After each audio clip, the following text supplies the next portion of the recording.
আপনি সবজি খান, জি আপনার শরীর সুস্থ থাকবে, আপনার শরীরে মেদ জমবে না, আপনার শরীরে থাইরয়েড হবে না, আপনার পেটে কোনো কমপ্লেন থাকবে না।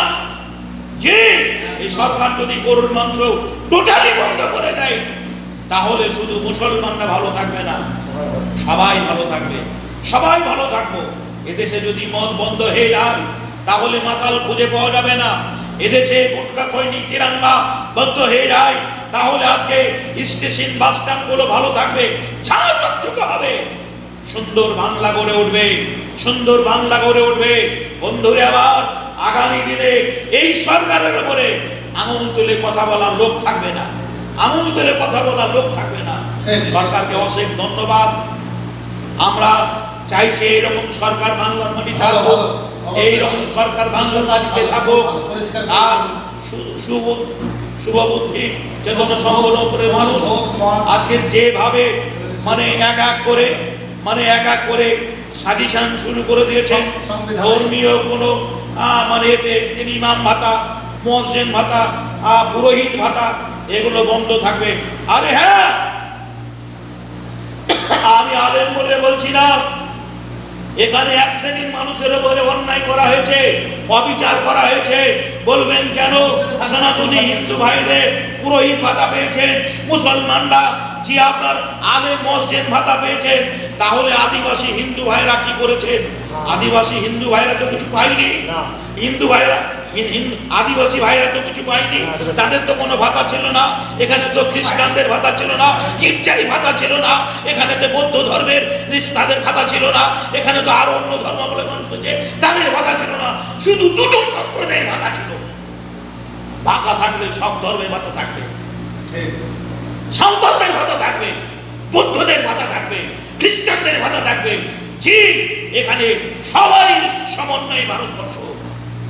আমি সরকারের পক্ষে আগামী দিনে যারা সুবুদ্ধিপূর্ণ মানুষ তারা ভাবুন, এ সরকার চাইছে ভারতবর্ষটা যে ঘুষমুক্ত হোক, ভারতবর্ষটা ঘুষমুক্ত ভারতবর্ষ হোক, পশ্চিমবাংলাটা মদমুক্ত ভারতবর্ষ পশ্চিমবাংলা হোক। লটারি থাকবে না। আজকে জানেন একটা টোটোওয়ালা লটারি কাটে, সারাদিনে 300 টাকা ধান্দা করার পরে সে 250 টাকা লটারি কিনে, 250 টাকা লটারি কিনে। এই লটারি কিনতে কিনতে এমন একটা জায়গায় পৌঁছে গেছে, আমাদের চোখে রয়েছে, শেষ পর্যন্ত টোটোটাও বিক্রি হয়ে যায়। সংসার চালানো দূরের কথা, এক শ্রেণীর মানুষ লটারির নামে লক্ষ লক্ষ নয় করোড় করোড় টাকা ইনকাম করে, আর সাধারণ কিছু ছেলে তারা ঠিক ওই লটারির ফাঁদে পড়ে সংসার শেষ করে দিয়েছে, সংসার তছনছ হয়ে গেছে। এই বাংলার সরকার লটারি মুক্ত বাংলা যদি করে, মদ মুক্ত যদি বাংলা করে, শুধু সনাতনী ভাইরা আজকে তারা বলছেন সনাতনী হিন্দু ধর্মের ভাইরা আমাদের ভোট দিয়েছে, আগামী দিনে পশ্চিম বাংলার শুধু সনাতনী হিন্দু ভাইরা নয়, এই সরকারের পক্ষে মুসলমানরা থাকবে, জৈনরা থাকবে, খ্রিস্টানরা থাকবে, সর্বধর্মের মানুষ এই সরকারের পক্ষে থাকবে। একদম সবাই থাকবে। উপযুক্ত ছেলেরা চাকরি পায়নি।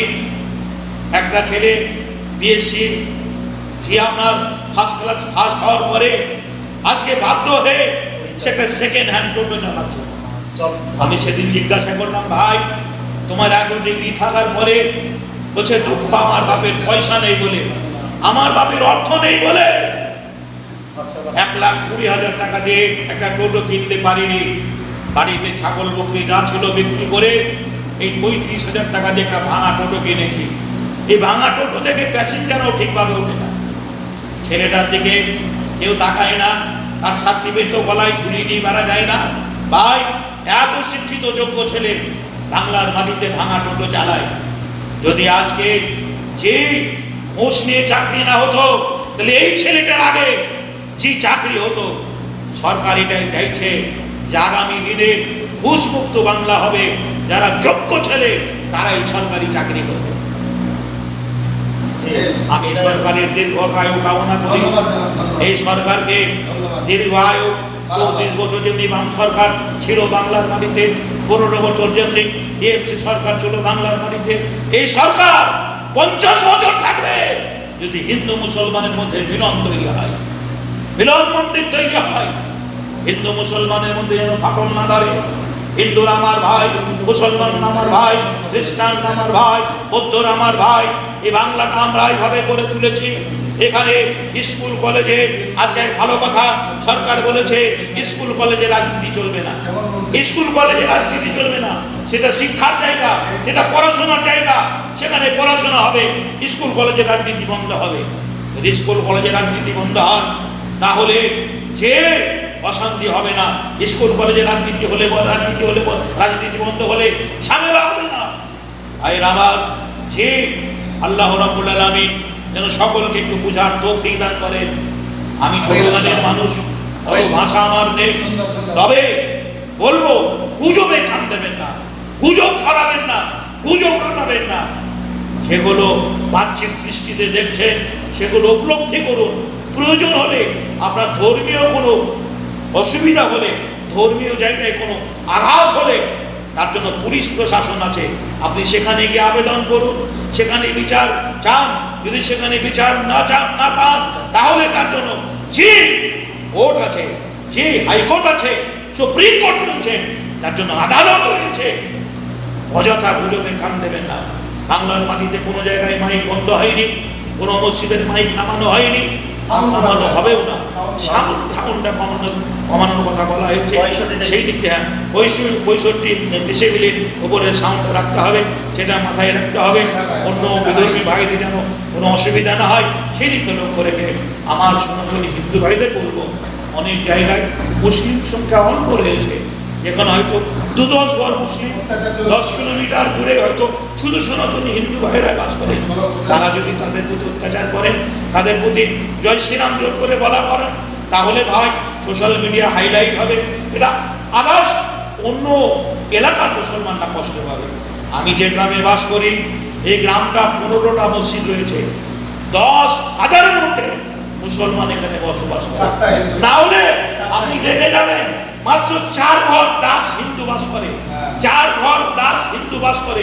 তাদের জিজ্ঞাসা করবেন এখানে একটা শিব মন্দির রয়েছে, পাকা বাড়ি নয়, সব বাড়িগুলো মুসলমানদের, মধ্যে একটা শিবলিঙ্গ রয়েছে, মন্দির হয়নি, ফাঁকা জায়গায় শিবটা পড়ে রয়েছে। ওই 4 ঘর হিন্দু ভাইরা বলতে পারবে না যে আমাদের এই শিবের উপরে, আমাদের উপরে তারা আমল তুলেছে, আমাদেরকে অন্যায় কথা বলেছে, অকথ্য গালিগালাজ করেছে, খারাপ ভাষা ব্যবহার করেছে। আমরা তাদেরকে মা মাসি বলে নিয়ে চলি, তাদের সম্মান দিই, তাদের শ্রদ্ধা জানাই। তারা আপদে বিপদে পড়লে আমরা ঝাঁপিয়ে পড়ি। আমি এই জন্য বলছি, আমি 15 বছরের অভিজ্ঞতার কথা বলছি। 15 বছর ধরে সাগরদিঘি স্বেচ্ছাসেবী সংগঠনের আমি যেন সক্রিয় কর্মী। সাগরদিঘি স্বেচ্ছাসেবী সংগঠনের আমি যেন সক্রিয় কর্মী। আমরা বিচার করি না। রাতের অন্ধকারে আমাদের ফোন করলে আমাদের ছেলেরা সেখানে ছুটে যায়। একটা হিন্দু মেয়ে রক্তের অভাবে মরছে, আমরা তার চেহারার দিকে তাকাই না, মেয়েটা হিন্দু না মুসলমান, আমরা তাকে রক্ত দিই।